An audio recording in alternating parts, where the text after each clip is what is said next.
What are you working on? What are we trying to get? If I ask them, hey, what's your company working on? Man, I always hear, well, we're doing this. I got this kind of in the pipeline and this. They got their fingers on everything. Mm-hmm. I ask, hey, what are you and your wife working on to make your marriage better? But you have all those skills.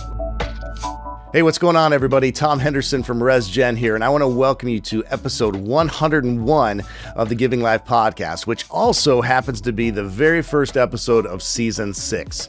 Now, for some of you, this might be the first episode you've ever listened to, so let me just tell you what we do here on the RESGEN podcast. We have helpful, real, and meaningful conversations about being a man whose life in Christ gives life to others, at work, at home, and in the everyday moments of life. That's it. That's what the podcast is all about.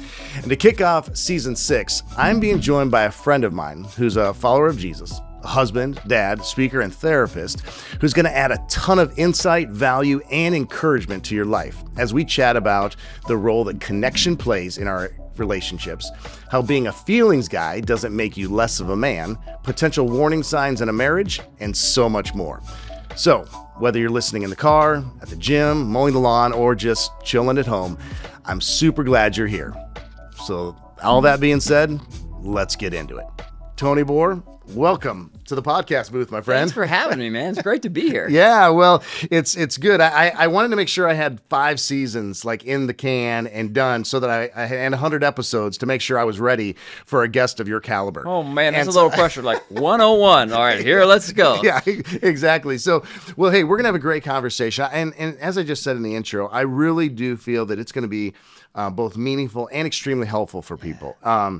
And I know that because you and I have had many conversations and they've been very helpful to me. And so I'm very excited to bring some of those convos right here to this table so that other people can benefit from that as well. So I just would love for you to start our conversation with an introduction of yourself, a little bit about your family, kind of your profession, where you do all that here in Sioux Falls, and we'll go from there. Yeah, I work at Sioux Empire Christian Counseling. It's an agency I founded, I think it's like 13, 14 years ago. Do a lot of therapy with marriage and family, adults, and some kids. And just have had the privilege to walk with people and learn and hear their stories and hear what's going on. My family, I have a wife that's a school teacher. And then I have 3 kids. I have twin girls and then a son.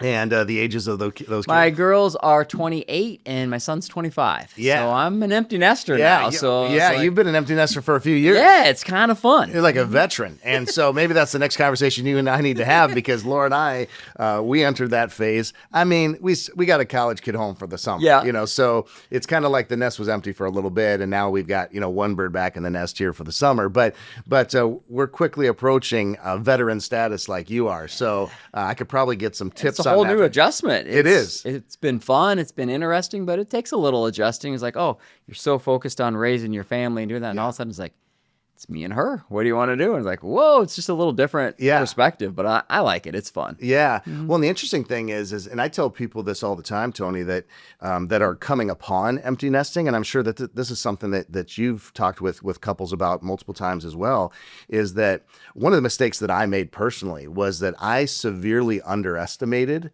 the amount of, I guess, identity that Laura drew from being a mom. And so when the kids were gone, I'm like, okay, man, I can just hit the ground running even harder, like with the ministry, and we could do stuff together. And it's like, now we don't have to worry about going to a game or, running this kid errand or whatever. Quite as busy. Exactly. Yeah. And so, but it was almost like she entered a stage of mourning in her life because she's like, but I liked meal planning. I remember she would be like, hey, so I'm going to do meal planning for the week. And what are you thinking for like Tuesday night? I'm like, honey, I mean, if you want me to grill, I'll grill. It does not matter. But she drew a lot of I guess like peace and like purpose from doing that. And that's something where men really struggle with retirement because at the end, that's their big identity and stuff. Yeah. Women usually have a head start, right? Because they usually do it better at retirement because they've already had what you're just talking about with your wife. It's like, my job as a mom, all those responsibilities go way down. So it's like, I got to figure out my new identity and who I am and what am I going to do and some of those things. And so women tend to do a little bit better at that. Men are like, yeah, we're okay. Just kind of like you were talking about. And then you get to the end like, whoa, well, this is kind of who I was. What am I going to do? Right. And if you haven't been communicating, it's like, I adjusted to that 10 years ago when our kids kind of left. I found new stuff. And so you're hoping to figure those things out together. So like, your wife's like, hey, what do you want to make for dinner? It's like, oh, we have to slow down and make sure we're connecting through this process because that whole identity of husband wife has more time to grow. And Yeah, kind of it's always been there. Yeah, it's always been there. You now have a little more time to focus and grow that. So when some of those questions are bigger than what do you want for supper? Yeah. Right? It's like, what would you like to do together? Where are we? What do we fit in? You're like, I'm good. See you later. Like, ooh, that doesn't go well. So we'll talk more about that stuff as we get into it. But that's like communication is like, what are we talking about? What's going on? And then just paying attention to what's happening. But yeah, those changes are big. Yeah, they are. Well, and I'm glad that you mentioned that right off the bat, because we are going to talk about the importance of connection and what does it really mean to connect. Specifically as a husband and wife, but then also even just connection as men. Because I think that that's one of the things that we all yearn for in life, but yet sometimes we don't necessarily know how to do at a deep level that can be a life-giving type of relationship for all the parties that are involved. So we're definitely going to get there, but I do want to start by asking you the question: where did the desire come from to be in a counselor therapist role in people's life? You mentioned 13, 14 years ago, you launched Empire Christian Counseling. And was that kind of just the first stepping into it? Was there something prior to counseling? Was that where you were part of another, practice before that? Or how did that all start? Yeah. I grew up in a helping family. My dad was a school teacher.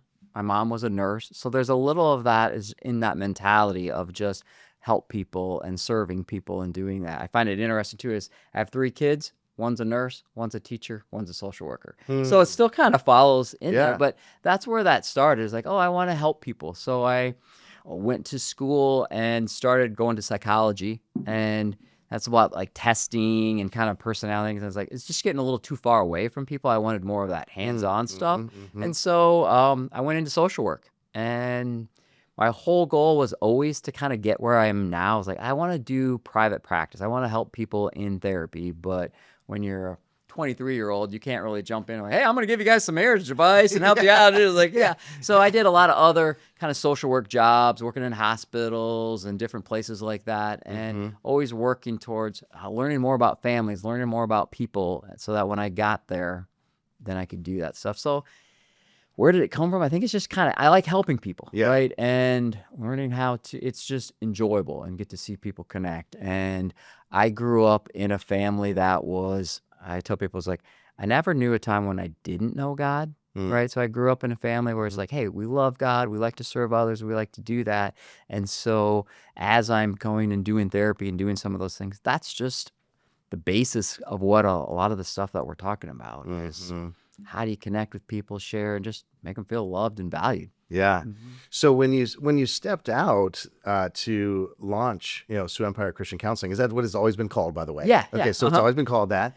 And so anytime you start something fresh and new, and even I think back to when I launched RESGEN. Yeah. I mean, that was it's a step of faith. You're like, okay, we feel like the Lord's calling you to do this, but man, there's so many unknowns. There's so many things that I mean, we just don't know if this is going to work. I remember telling Laura, like, I don't know what we're going to call this thing. I don't know, if it's going to work, but I just know we need to do it. Right. Was there a point where you said, man, you know what?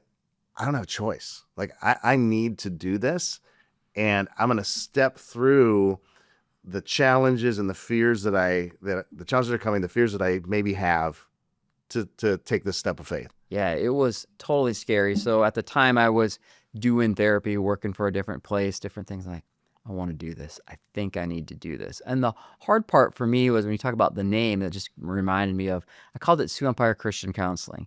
And I wanted Christian counseling to be in the name because I wanted people to know me and my perspective and where I stand and where I come from. And when I was trying to figure out how this goes, lots of people were like, Tony, don't do that. You're going to scare a bunch of people away. They're not going to come. You're not going to have anybody in your business. They don't want to do that. I'm like, yeah, but that was that moment. I was like, no, but God's telling me, it's like, I want people to know Hmm. that there's Christian counseling. And it's worked out really well. It's gone well. And people will come in and it's like, man, you're one of the few Christian counselors in town. I'm like, no, I know tons of great Christian counselors. They're all over, but some of them will just have their name or different things or different things. I'm like, nope, I want people to know when you come in, this is who you're talking to. This is my perspective. This is where I'm at. And hopefully it oozes out of me and people just like, hey, Yeah. this is what this guy thinks. This is where this guy goes. And this is why I'm seeking out some help, especially when people are struggling and hurting, is I want them to know, hey, come here. It's a safe place. Let's sort this out. But when you talk about that scary step and Yeah. like, is this going to work or not?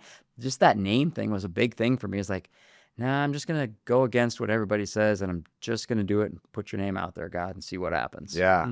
Well, and there is power in a name, right? Yeah. And when you think about like, naming your kids, and it's like, hey, this is like what we're naming you because we feel that is a good representation of who you are as this little, person we've known for like 2 hours or whatever, or maybe leading up, and there's this power in a name. And I remember even thinking about, what are we going to call Restoration Generation? Now it's commonly known as RESGEN, and the word restoration was such a powerful word for me that I was like, that needs to be in the title.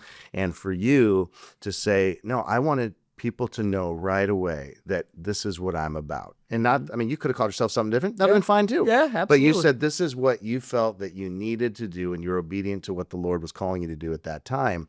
And what, and I have no problem saying, I mean, you and I've sat in your office and have seen you multiple times on random things in my life. And what I've always appreciated is that there's an understanding of not just, okay, hey, here's what the Bible says and just do what the Bible says. I mean, yes, we should do that 100%. But yet there's also other skills, the psychology, like how the brain works, how our past really does, I mean, we're products of our past, hopefully not prisoners of it. And that it really is a both and saying that it's not just, okay, you know what, just read the scripture or pray more and it's all good. Yes, we need to do those things because that's our call as we walk with Jesus.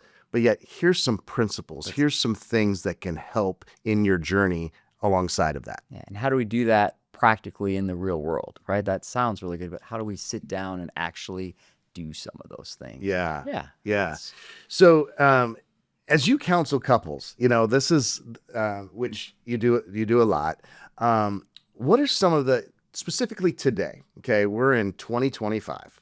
What are some of the common challenges and struggles that you're seeing, maybe more, I don't know if that's more so, but that you're just common challenges and struggles you're seeing today in 2025? Yeah, I would say the biggest one is time busyness, right? Is just people spending time. We'll talk about that connections. You have to spend time. You have to be present. You have to be in the same page to do that. And when I'm seeing couples, even if they're finally in my office and we're kind of working, and then we'll get done with the session, I'm like, okay, when do you guys want to come back? Almost always I'll hear it's like, hang on, we have no idea. We got to go check our schedules and everything. We'll get back to you. And like, okay, great, cool, not a problem. Or you'll see them work with, they'll each pull out their phones or their calendars, and how hard they have to work to find 1 hour to work on their marriage. Right? That's part of the problem then, right then and there. But that is that big thing that I see is that people are so busy doing activities, doing different things. And then the second thing with that, and I think it kind of goes together, is kind of cell phones and social media. So when they're so busy and when you're getting so exhausted, then when you're finally done, it's like, I don't have any energy. I need to just zone out. Let me scroll. Let me do whatever. And relationships take work. And so when you don't have any time or effort to put into them and you're like, oh, let's just scroll and just sit. Those are kind of those two big things that I see that just get in the way of marriages a ton. So do you feel, Tony, that as you think about this and just those two things specifically, men sometimes will maybe drag their feet a little bit more often. Is that fair to say? Absolutely. Is that fair to say? Yeah. Like Men were really bad at going to therapy or going connection and doing some of that stuff. Yeah. So first of all, why do you think that's the case? Why do you think that men are maybe a little bit less apt to say, yes, let's schedule an appointment to go and talk with someone about maybe the lack of connection we have, or man, we seem to be arguing more, or just the stress in our relationship? Yeah. Men, unfortunately, I think are scared of therapy. No reason to be, but they are, because there's this piece of they know what we're going to do in therapy. And what we're going to do in therapy, talk about feelings. Yeah. They're going to make me talk. They're going to make me talk. Yeah. And they're going to make me talk about feelings. And they don't want to do that. And so that's kind of that biggest thing. And unfortunately, men sometimes will avoid it at all costs, right? It's like, I don't want to go there. No. The typical story that I'll get when a couple comes in is they're sitting down and she'll tell me why she's there. I'm like, hey, why are you here, buddy? He's like, oh, she made me. I'm like, did she pick you up and carry you in? What do you mean she made you? How did that happen? I don't think she's that strong. Well, she said if I don't come to therapy, she's going to leave. So I have to be here. I'm like, okay, I'm glad you're here. Yeah. But she actually didn't make you. Is what you're saying is, I don't want to lose my wife. That's why I'm here. And so even that is just teach them, that's not a bad thing. Can you learn to just talk about those feelings and do that? But men get super scared and think it's going to be this scary, bad, tricky thing. And it's not, right? And they're like, oh, I'm not a feelings guy, which is really pretty funny because if I go, well, do you love your wife? And they're like, yeah. Got bad news for you, buddy. You're a feelings guy, right? You just shared one. It's like, and so it's not so much that they don't have feelings. They always think that they don't. Well, I don't have any feelings. I don't have anything to say. No, you do. You might not know how to share them. You might not know how to articulate that, but you do have feelings. And then when we get them to kind of relax and start talking, I'm like, okay, what would you like different in your marriage? What would you like better? Almost always I hear something along the lines of, well, I want more intimacy, or I want my wife to pursue me, or I want my wife to value me. I want my wife to appreciate all the stuff that I'm doing. I want her to know how hard I'm working. And they're like, so you want a feelings girl, but you don't want to be a feelings boy. Or you don't want to be a feelings man, but you want a feeling woman. Like, I want all these feelings from my woman. I want her to know that I want to feel loved by her. I want to feel valued. I want to feel appreciated. I want her to want me. I want her to desire me. I want her to pursue me. Okay. Those are all feelings, right? And then your wife goes, can I have some? You're like, no, I'm not a feelings guy. Sorry, you're screwed. Yeah. Well, what you just said is what you want that. And so it's just kind of help. It's like, hey, can we just help you guys learn how to get on the same page and talk about that? But once we slow down and you start to hear what men are like, hey, this is what I desire, what I need from my wife, it's like, okay, that's almost the same thing she's asking from you. So do you think that and I use the word inability, and I use that term loosely because I mean, we have the abilities, but it's maybe just the lack of like utilizing the ability, or just the fear of sharing feelings. How much of that comes from not seeing that modeled well when we were kids? That was something that definitely was not modeled in my life. Was a proper expression of feelings from my dad, and then so there's that piece of it, but then there's also could be the stigma or whatever kind of outside pressure we feel that is just inundated of like, no, we have to be a man. I mean, we have to be a man. We don't show our feelings because that means that we're less masculine, or we're less of a dude, or whatever. I don't know, it's probably about 50-50, but there's a big chunk of it just to free men up, just like you were talking. And it's like, no, I don't know how to talk. I don't know how to share feelings. I'm like, okay, well, who taught you how to do that? How'd you see that? He gets that, well, nothing. So how much did your dad teach you how to do that? Did your dad show you? No, my dad just told me to go and work. And kind of in the Midwest, that's what you see. It's like, oh, how was value and stuff portrayed? Well, are you a hard worker? Are you successful? Are you good? Yeah, that's where that all comes from. Did your dad ever tell you that you were great? Oh, no, it didn't get role modeled, right? And that's a big thing. So you tell men, it's like, it's okay that you don't know how to do this. That's good. You've never been taught, right? Do you know how to do algebra? Well, yeah, I got taught. Do you know how to do this? Do you know how to work on a car? Yeah, my dad taught me all this stuff. Okay. Do you know how to share feelings?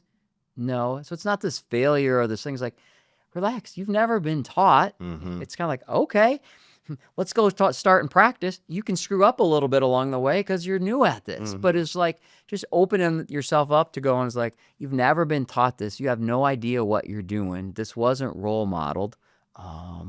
Let's give it a shot. Mm-hmm. Let's start working on it. And that's a huge part of that. And what happens is a lot of people are in that same boat. So then that's where well, man, we just work hard. We don't say anything. We don't do anything. And so that's where that culture, that stuff kind of stems from is like, well, nobody knows what they're doing. So let's just pretend, let's just do this. I know how to work hard. Because you got that role model. I know how to be a provider. I know how to do that. So I'll do that. That's what a man does. That's what it looks like. And if you ask women, but even especially men, if you ask men, hey, do you want the same marriage your dad had? Mm-hmm. Mm-hmm. Almost always they're like, no. Mm-hmm. Okay, then don't do it the same. Yeah. Yeah. So let's say that we have a listener, and this is great content for me too, by the way. For all of us, me all too. of us, yeah. But so let's just say someone is in that camp that says, you know what, I'm not a real feelings guy. I'm not a real, hey, let's share how I'm feeling all the time. And just like when you go to ride a bike for the first time, you don't know how to do it. Sometimes you start with training wheels. Sometimes you're unbalanced because of that. I mean, whatever, right? So where does someone start? like feelings 101, right? I mean, where does a person even start with that?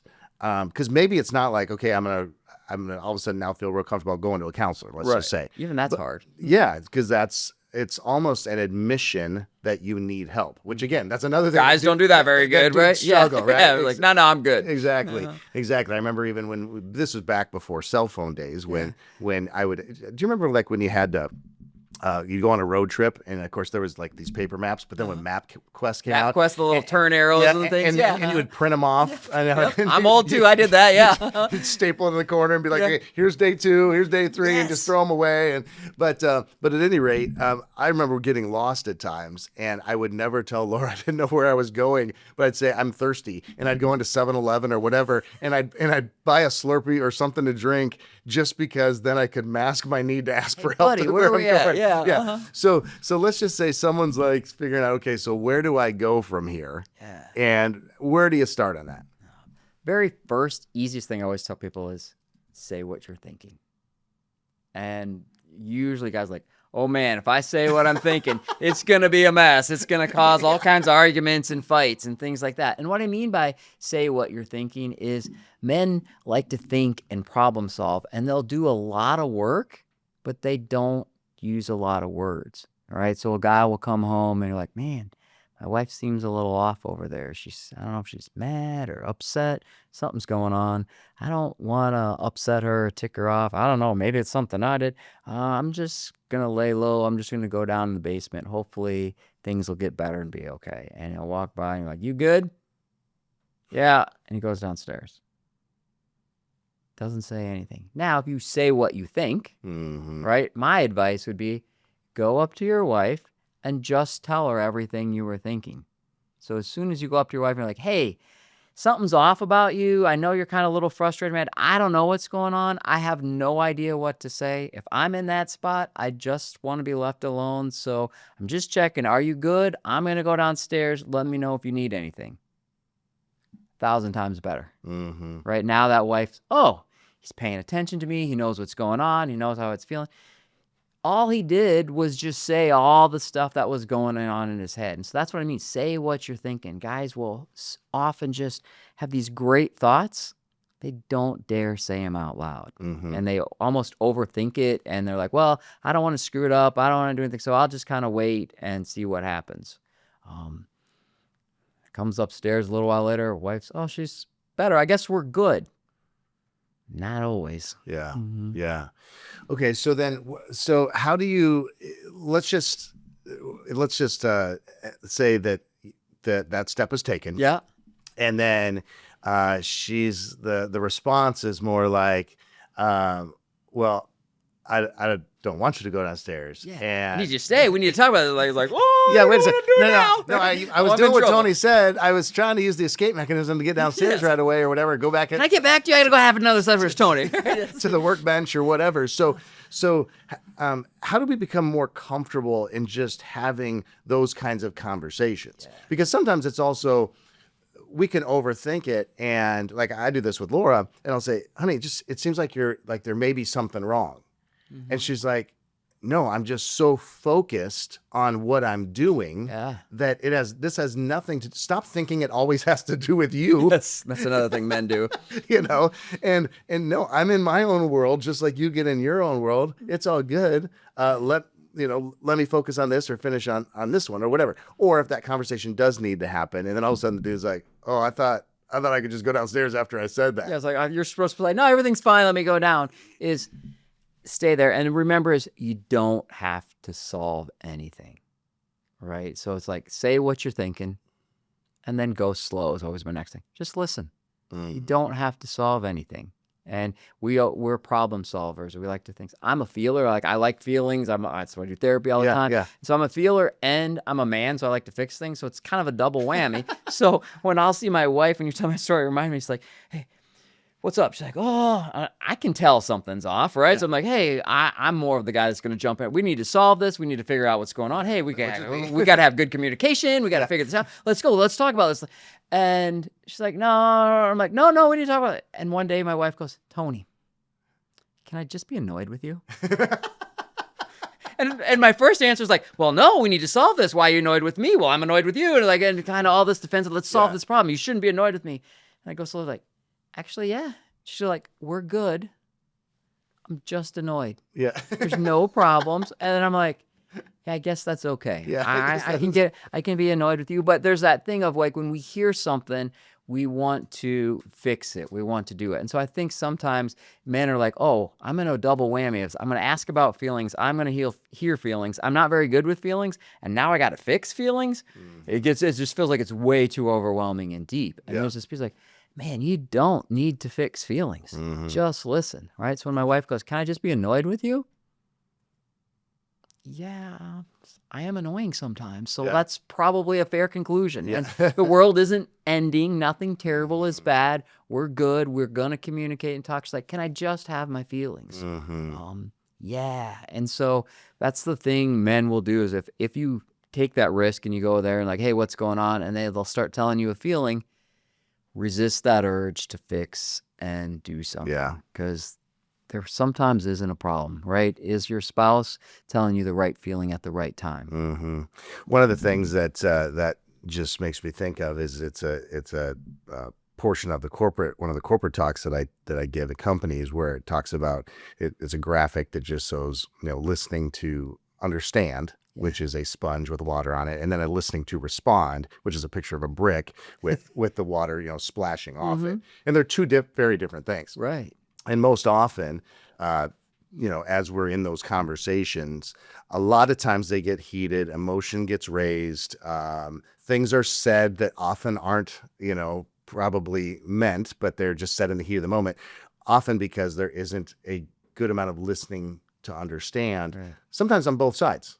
Because it's not always the man that's at fault. It's both ways for sure. And then also I think there's a common misconception, especially if you've grown up in a Christian home and you've heard any kind of message or preaching that talks about not letting the sun go down on your anger. Like that was how I was raised, and just through the scripture. And you would read that, right? And you're like, well, we need to hash this out, and we need to get all this taken care of prior to going to bed. Well, sometimes it literally is better that you go to bed, and we take that completely out of context at times. And I remember many conversations that Laura and I had, more intense fellowship is what we call arguments in our home, but of where it was, honey, we're not going to talk about this right now. We're going to go to bed, and then we'll revisit it tomorrow when we're well rested, emotions are lower, and whatever. And I'd be like, no, we got to talk about it now because the scripture says this or whatever. But there is strength in the statement that your wife just made of, hey, I'm just going to be annoyed for a little bit. We're okay. You need to be okay with me being annoyed with you, and stop trying to fix it. And, we just want to know, tell me what I did wrong.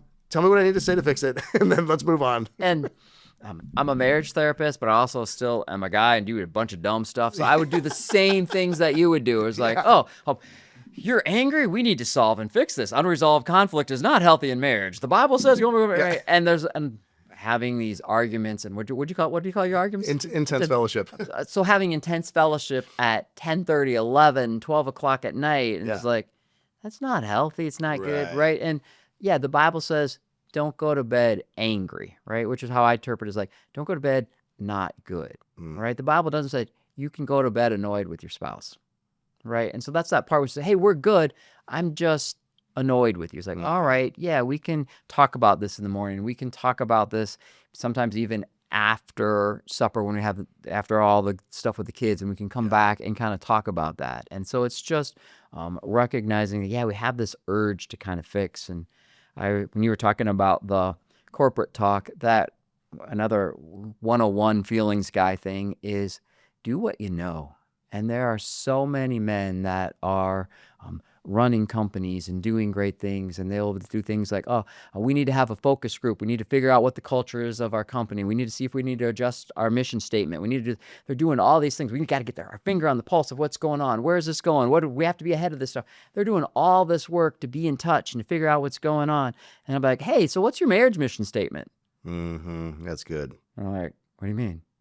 Oh, what do you do? And those are all those feeling things. You know how to do that as a man, is to think and plan and look. Why wouldn't you do that with your wife? Hey, what's our goals? What are we working on? What are we trying to get? If I ask them, hey, what's your company working on? Man, I always hear, well, we're doing this. I got this kind of in the pipeline and this. They got their fingers on everything. I ask, hey, what are you and your wife working on to make your marriage better?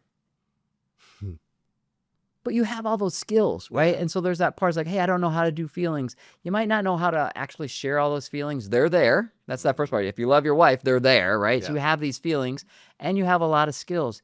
Can you just translate them a little bit? It's not as hard as what you think. Yeah.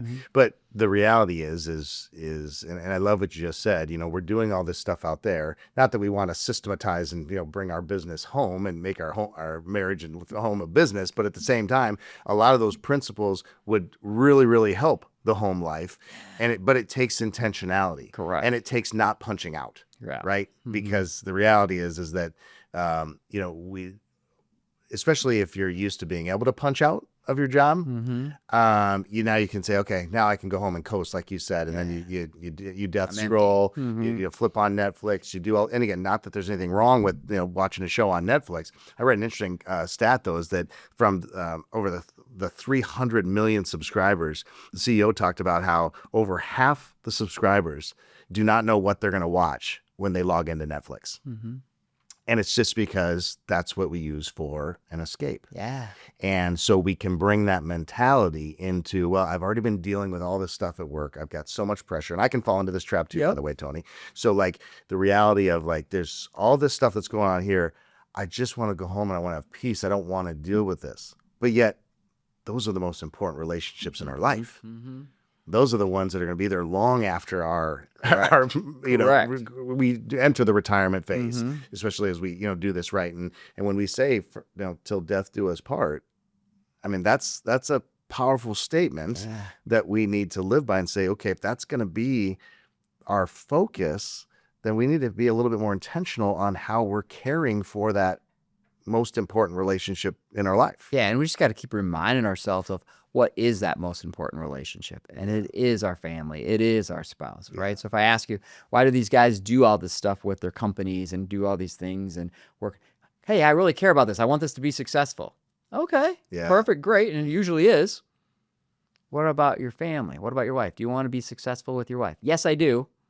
Yeah. Okay, well then, what are you going to do? Let's slow down. Let's figure that out. Let's take that time and effort. And the cool thing is, I'll argue, is the payoff of having a successful marriage is way better than the payoff in a successful company. Yeah. Yeah. So It's funny that you bring up just even yourself, like in saying like, hey, I'm a therapist, but I'm still a man. I'm still married, right? Yes, to, yes. to someone that is probably opposite of you in Yep, many ways, because absolutely. that's the way it works, That's how right? God made us. Yep. So I think that as men sometimes too, like we have this, we base a lot of our identity and who we are in our performance, and then a lot of us struggle with perfectionism as well, and being perfect. And so I'm sure that as a marriage therapist, counselor, that works with marriages, that works with parenting, all those kids, that there's times where, man, I need to be perfect in this area Oh, yeah. because of just what I do, right? Mhm. And so I am interested in, because we all struggle with that probably in one area of our life or another.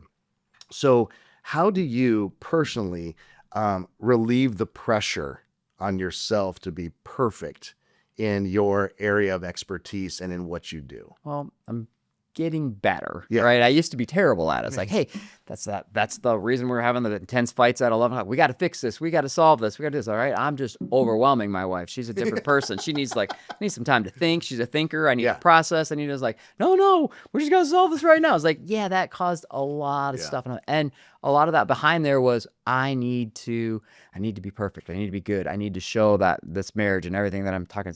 And I've learned over time is like, what people really like and gravitate, people aren't going to my office because, hey, Tony has a perfect marriage. Mm-hmm, People come usually because the guy seems a little bit authentic and real. Yeah. And I recently had a really big challenge with that is I do talks about marriage and stuff all the time, but a church goes, we'd like you and your wife to do a talk together. Yeah.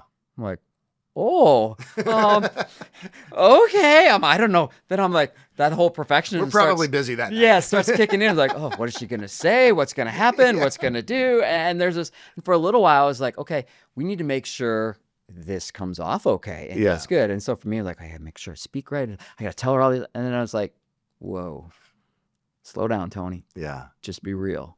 And so we just talked a little bit. It ended up being really fun and enjoyable. And just sharing those sides of the story and the different perspectives. I'm sharing my side, and to have that other perspective come out there. And she didn't tell the stories exactly how I would. She didn't do the things exactly, but it was authentic and real. And the comments that we got is like, hey, you guys look like you were having fun up there. You guys look like you're, and there's like, yeah, we were, because I wasn't trying to control all the stuff and make it perfect and good. And she's going to tell things and do things that's like, oh, well, that kind of made you look bad, Tony, or you're not. And the truth is, yeah, I'm not perfect. I'm not great. Yeah. But there's kind of, can I be annoyed with you, but we're good? Yeah, I actually would like that instead of, can we pretend everything's perfect and it's not? Mm-hmm. No, I'd rather you be annoyed with me and we're good. Which is often, Which is the social media world, right? You talked about the phones and all the things earlier, and it just, the pressure to perform in the different areas of our life. And what you just spoke about is my favorite word is authenticity. And I spoke at length about it this year at the Men's Summit. And I feel like as someone who now is knocking on the door of age 50, I have become, over the last several years specifically, just saying, man, how do I just be the most real and relatable person to others? Because at the end of the day, we're all people, and there is no expert. I think that, we love the term expert, and we have a lot of social media experts. Yes. Like they create a reel, and it's like, oh, they're an expert in this area or this area. And the longer I live, the more I do and just work with people, right?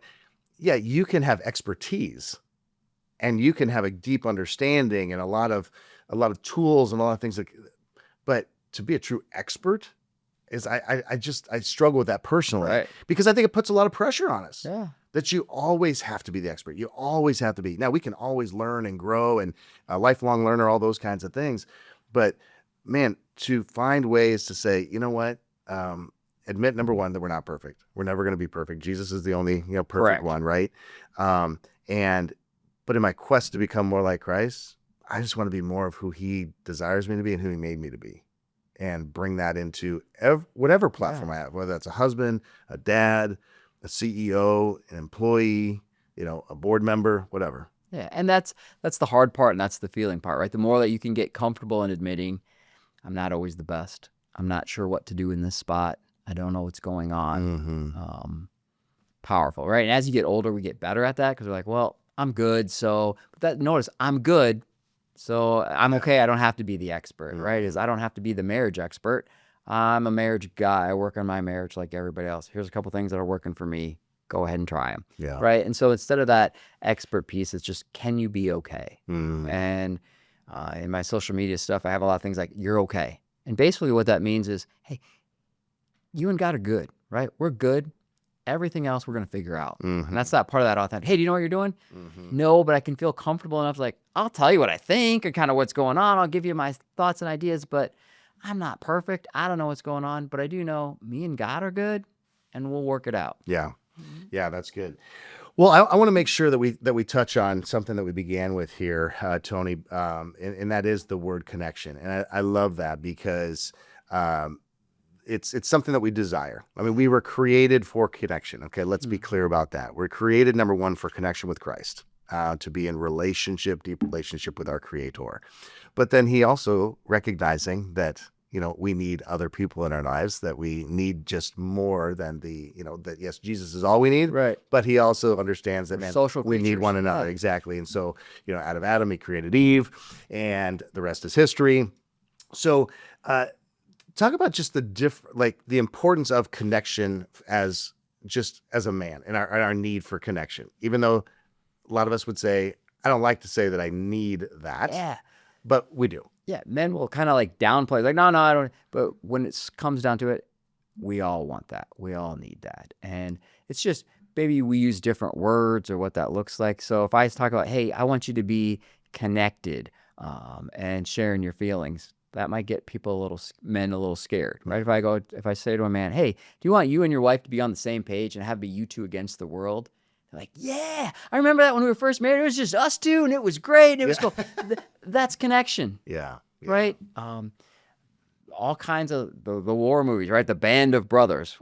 That's connection. Mm-hmm. Right? It's you and your wife, it's us two against the world. And so we want that. And so that's super important. So I think just recognizing it doesn't make you vulnerable if you want that. It doesn't make you weak if you want that. It makes you a normal human being. Mm-hmm. And if you're not sure, you can always just flip it the other way. Mm-hmm. Yeah, I'm a person, I don't need to be connected with anybody ever.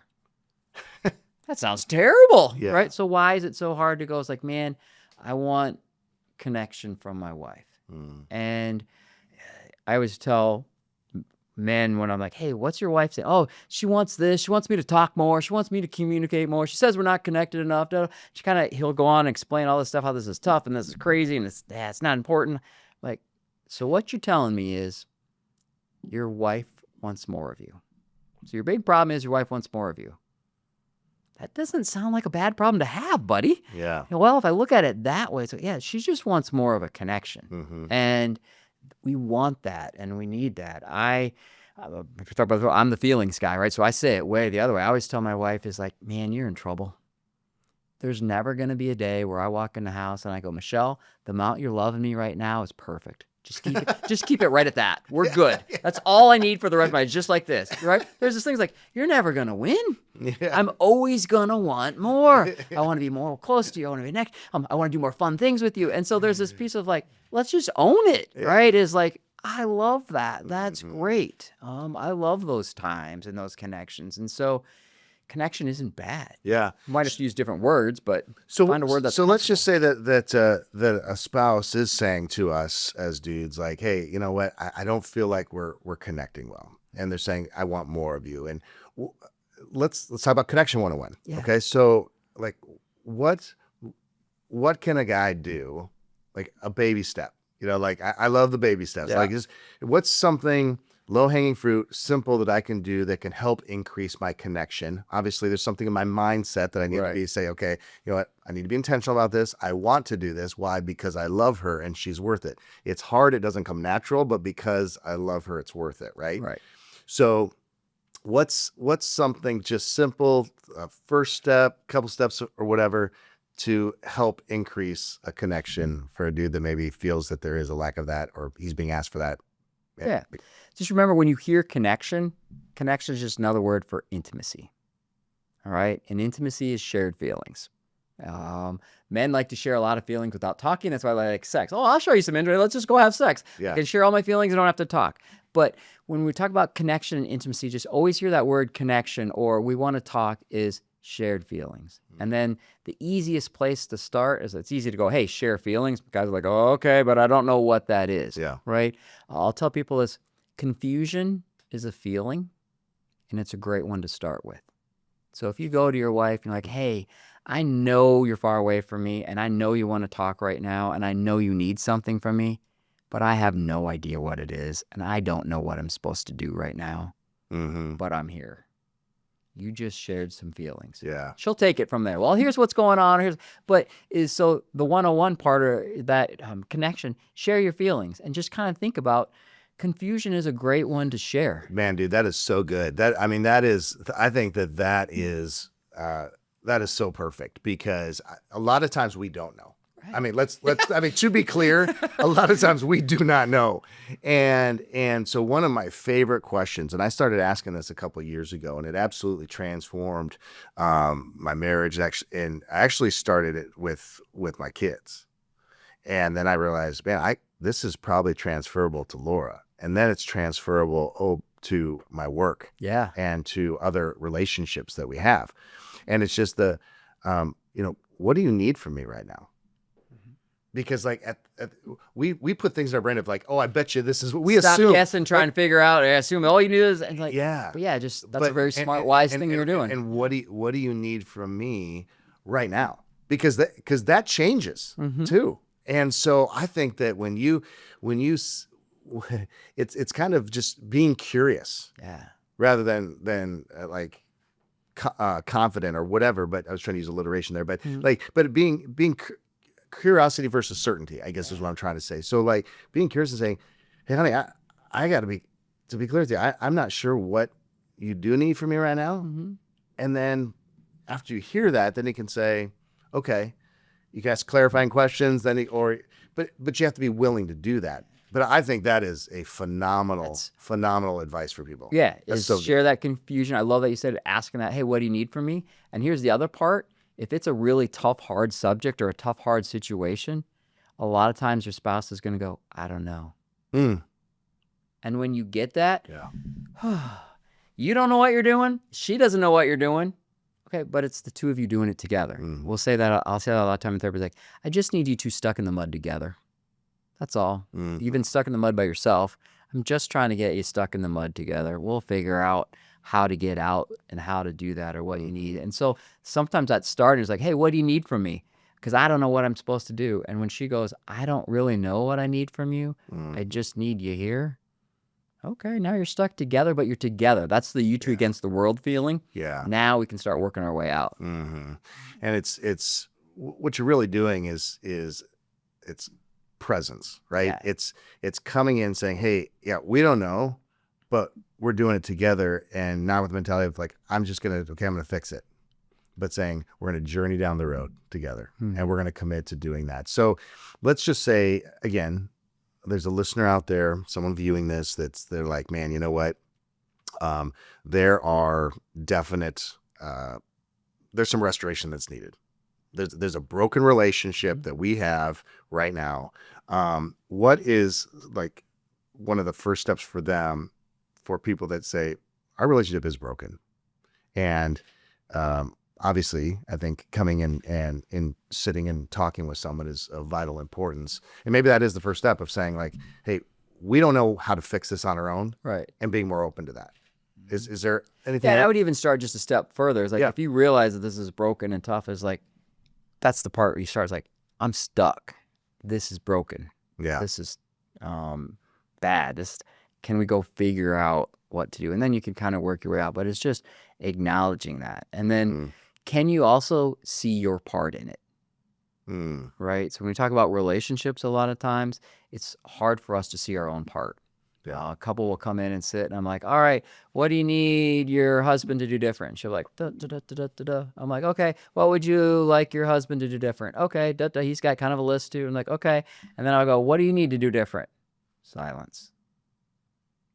and it's just not there. And so when you're at that spot, you're like, man, I'm broken, I'm hurting. It's like, all right, can you just slow down and say, like, man, maybe I need to do something different. Mm-hmm. Maybe I'm stuck. Mm-hmm. Right. And then bringing that to your spouse. I'm stuck. I'm not. You're going to get a lot further if you go, hey, I'm stuck and I don't know what I'm doing. If you go, hey, you're stuck and you don't know what you're doing, Yeah. that's easier to say. Yeah. Right. Because it puts the blame on them. Yeah, it's easier to say. And even when spouses are listening to these things, all the stuff they're listening, they're usually right on, right? It's not like she's wrong and he's wrong, but it's like, go to your spouse and it's like, I'm stuck. Mm-hmm. I feel far away from you. Mm-hmm. That's so powerful. Yeah. A lot of times people are like, here's why I'm far away from you. And here's all the things that you're doing that you're far away. But it's like, man, I'm not good. That whole communication and that connection piece there. Mm-hmm. Like, I'm this is not good. I'm feeling far away from you. Can you kind of humble yourself? Like, we need to fix something. Mm-hmm. And what happens, Tony, if there isn't a mutual admission of we're stuck and one goes to the other and says, well, you're wrong, I'm right, this isn't working? Yeah, that's hard. Then, I mean, so, because we know that with the amount of divorce that's happening, both in and out of the church, there's sometimes, infidelity. I mean, let's leave other stuff out, but like sometimes there's just an unwillingness to work things out. What do you say to a person that feels like, man, I'm continue to try to pursue and work on myself and do the things that only I can do, but it's just, I'm not being met halfway. What do you say to that person? Well, the first thing is kind of like, are you working on you, right? Yep. Because a lot of times there's stuff that we have to do regardless of if our spouse is on board or not. And then there's this piece of deciding if you keep growing and getting healthier and your spouse doesn't, know what that means. You're going to be further apart from each other. And how are you going to handle that? What does that look like? And sometimes we'll talk a little bit about acceptance. It's like, this is my husband. This is where he's at. This is what he's doing. And I have to decide, like I said, taking out the big things. It's like, yeah, he just doesn't know how to communicate. Okay, are you going to be okay with that? Or are you going to go and do something different? And it's really hard, but to kind of go slow and just to see is like, just realize that's that healthy thing is as you get healthier, they get, that other person isn't coming along. They're going to get left behind. And that's one of the things that I will tell that spouse, okay, if they just come in by this, go home, don't be mad, don't be angry, but talk to your spouse about that. Tell them your goals and your plans is, hey, I'm going here. I'm going to be growing. I'm going to be doing. And you keep telling me you're fine, you're okay, everything's great, I'm just overreacting, nothing's wrong. Okay, I just want to be really clear and honest with you is I'm going to work and grow. So I'd love it if you come along with me, but if you don't, we're going to get further apart.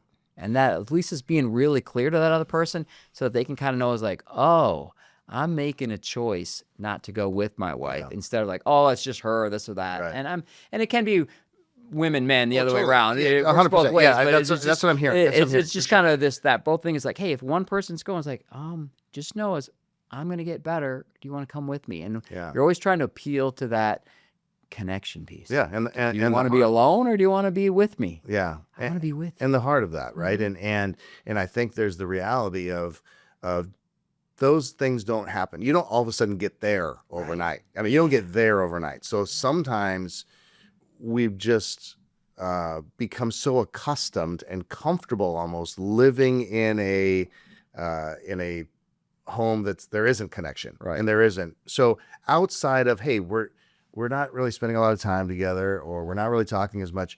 What are maybe some of the other kinds of that you would call warning signs? Like when a check engine light comes on in a car, we're like, okay, we can ignore it. It's probably nothing, right? I mean, we've all said that probably at one time or another when the check engine light comes on.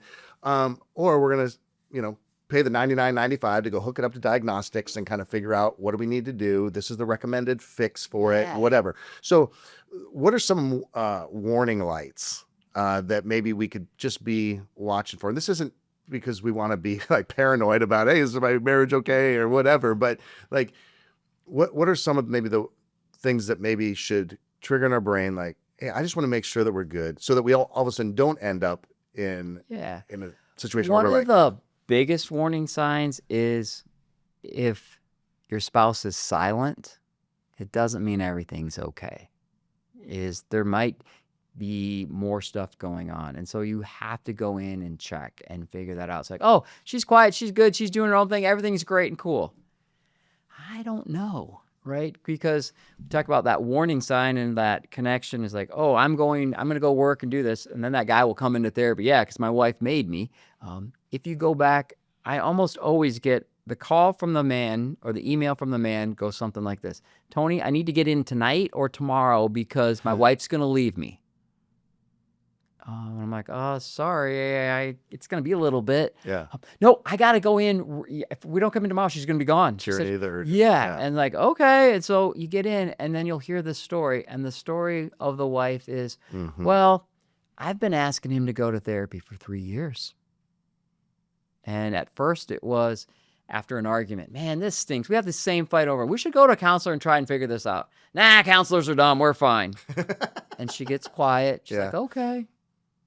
Oh, everything's good. 6 months later, another fight. Same. Man, we need to figure this out. I hate fighting with you all the time. We really need to go see someone. Oh, we can figure it out ourselves. We're good. We'll work. And it kind of gets a little bit better. And okay, that crisis goes down. And it's like, oh, she's cool. We're good. And they go, well, then eventually that just keeps building and building to the point where it's like, if we don't go to therapy. So that warning sign is, hey, what's your wife telling you? Right? And she's not going to scream it at you. Not at first. Right? It's going to be, can you listen? It's like the check engine light, right? When the car brakes, that's it screaming at you. Yeah, I'm done, right? But it does give you these warnings. Yeah. In relationships, we do the same thing. Men, how are you sending messages to your wife? What are you doing? Let's kind of pick on men because we don't use as many words. I'm just going to stay at work. I'm good. I'm going to work an extra hour. Okay, what are you telling her? Well, I'm sad. What's the point in coming home? Okay, can you be a little clearer about that? Can you let her know so that she doesn't miss those warning signs? What warning signs is your wife saying? Hey, I'd like to do this. We never talk. Could we go out on a date sometime? I'd love to just sit down. There's all these little things that, okay, well, she stopped saying that, so we're good. That's what I mean with that silence part. If you stop hearing that, it doesn't mean everything's okay. It means she might have just stopped trying. And so listen for these things and then ask. Because remember, we're feeling guys, we're not very good at it. So it's like, do you know what she means when she says, oh, I'd like to just sit and hang with you? I don't know. Okay, what does that mean? That's her saying, I'm feeling a little disconnected. Yeah. How can we get closer together? Yeah. Hear that. Yeah. Well, I want to get to just a couple more things before I wrap our time together here. And so I want to help guys say, what are simple things we can do to connect? One of the things that I always talk about is, we all have cell phones in our pockets. We already talked about it. Doing, checking in throughout the day. Started doing this years ago with Laura and just saying, hey, running into a meeting, do you need anything before I go into a meeting? Hey, drove by this, thought about this, hope you're having a great afternoon or whatever. And then, so Laura and I have found ways to connect very quickly throughout the day so that it's not like, hey, I left the house at 6:30 before you were up or as you were, eating breakfast or whatever. And then now I'm home at 5:30 and then we're eating dinner and we're going with the kids, we're doing the things and whatever, but just finding those pockets of time. What other just simple ways? Okay. I mean, I'm just talking again, baby steps, simple ways to maintain that connection. Just even to let them know that, hey, while I'm at work and I'm focused, I'm crushing it, I'm doing all the things I got to do, I'm thinking about you and I care for you. Yeah, I love what you're doing with the cell phone. The tip or technique I would say is make sure we're always talking about facts and feelings, right? And today we're talking about, hey, share your feelings, right? So remember, it's hard for men, so we kind of like, well, maybe I'll just do it in a text. Don't do that. Yeah, I mean, you can do that, but I would much rather you have limited time, so do the stuff that you're doing to like communicate facts. Hey, where are we going? The business of the family. Do you need anything? What's going on? What's happening? So that when you get home and you have only those few minutes of time, now you can talk and just connect face to face and do that. Because, hey, do you need me to grab anything before I go into a meeting? Is okay. If your wife goes, I love you, right? And you don't respond for 3 hours, even if you're busy work, that feels crappy. Or if you send a message to your wife, hey, you're awesome and you're great, you're really pretty and I love you, and you don't hear anything for 4 hours, that hurts. even if she loves you and everything's great. And so you just got to be careful with that texting because we like to do that safe and easy. Sure. So it's way easier to do that. The other big thing is have date, right? It's easy to say date night, but I tell people have 15-minute dates, right? Which is take 15 minutes, sit down with your spouse, no talk about kids, no talk about work, just the two of you connect, right? That is really powerful. And it's just 15 minutes. It doesn't take that long, right? Yeah. But it's just like, hey, I'm yours, and just doing that is like, well, what are we doing? I'm just taking 15 minutes. I want to see how you're doing, where you're at. I love you. I miss you. This is what's going on. And you share those feelings and you move on. Now, if you're not doing that, yes, that can seem really scary because you're going to get this boom, right? It's like, well, I haven't done this. Okay, you might get 6 months worth of whoa, it can get, but if you stay on it and you keep going, now you can build on that, and that goes really well. So those are those little things to just stay connected. Yeah, reach out to each other, but get as much of that work stuff done so that when you have those few minutes, you can just focus on that. Even those pieces of like, when you say, do you need me to grab anything? What you're really sending is, I'm thinking of you. How can I help you? Right. Perfect. Yeah. Yeah.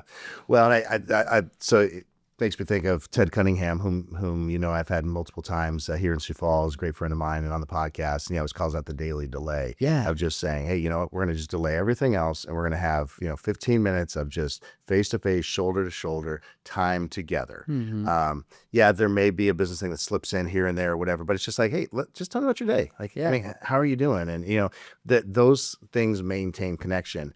And it's not that doesn't mean every night has to be date night. Right. But if we only save everything for date night, it's kind of like if we save everything for Sunday morning church and we don't ever connect with the Lord in prayer, through the word, whatever, during the week, well, it's no wonder we kind of feel distant. Yeah. Because if we're only saving saving on Sundays, Sunday mornings or whatever. Now, Sunday morning's a good place to start. Date night's a good place to start. But we got to make sure we're maintaining that connection. In the scripture world, John 15, staying connected to the vine. Yeah. Well, how are we staying connected to our spouse throughout the week? And is there a divide and conquer sometimes during the week because we're getting soccer practice and we're doing the choir concerts, we're doing all the things? Yes, but we never want to lose sight of this is the most important relationship in my life outside of my relationship with the Lord. And how am I investing in that and showing that person that they are that important? So that is so good. Well, my friend, listen, just gold today. Just gold. So good. I know that several years ago you wrote the book, The Marriage Manual. So I'd love for you just to, before we end our time here, I'd love for you just to kind of speak about that. It's kind of like a playbook for married couples.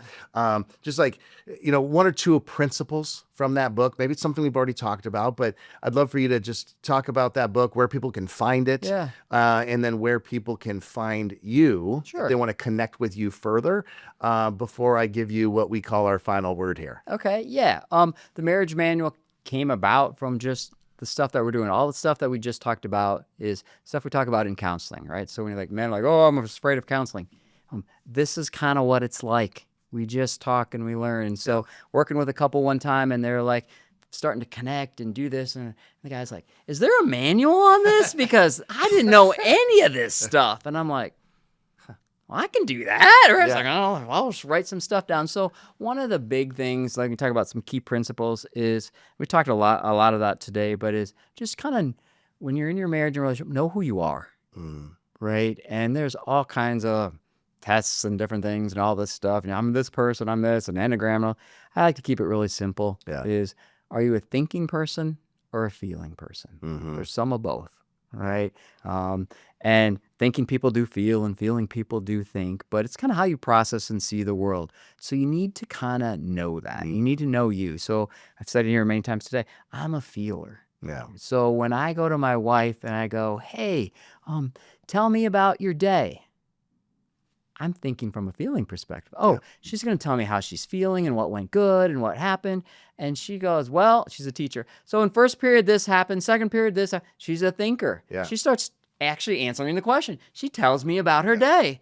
And I like, stop. I don't care about your day. And that sounds rude, but I don't. And if you really slow down and think, is most of us don't. I go, Michelle, I asked you the wrong question. Yeah, that's right. That's right. What I meant to ask is, tell me how you're feeling about how your day went.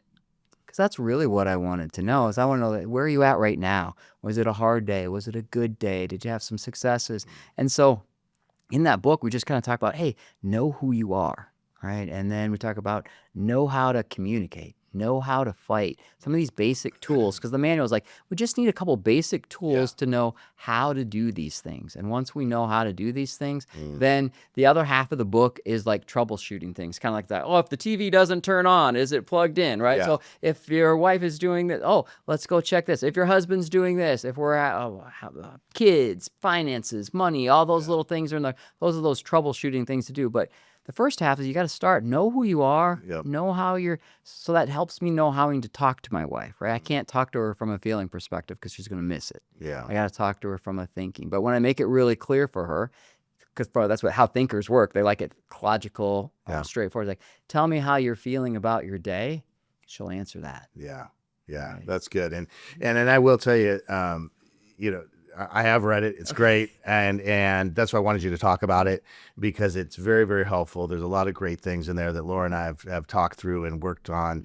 And so great job. I do recommend that people check it out. Appreciate it. Thank you. Find it on Amazon and all. It's everywhere. That's on the normal places. All the places where books are sold. That kind of thing. Okay. And then if somebody wants to connect with you, tell them how they can. Probably the easiest way is just go to www.tonyboer.com. That will get you to me, and it has links to the books and that stuff. If you want, and it also is a link for Sioux Empire Christian Counseling if you are looking from a therapy perspective, if that's what you want. If you look, you'll find me. Yeah. Well, brother, again, thank you so much for taking the time to come and to just have I feel like it's a very helpful conversation for all of us to listen to be a part of. And so at the end of the pod, we have something that we call the final word, 30 to 90 seconds, whatever the Lord lays on your heart, final encouragement, challenge, scripture, whatever you want to just kind of leave listeners and viewers with today. Okay. What I would tell men is go take the risk.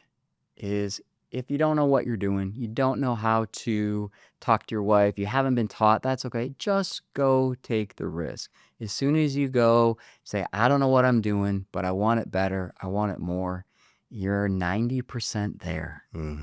That's a really hard thing to do, but go take that risk. That will start everything in motion and things will start to go. So the one big word is take the risk. Being a feelings guy is not a bad thing. We should want to be that. Yeah, that's so good. That's so good. Well, thank you, Tony. Thanks for being here. Appreciate your friendship and sharing wisdom with us today. All right. Thank you very much for having me. I appreciate it. It's been fun. For sure.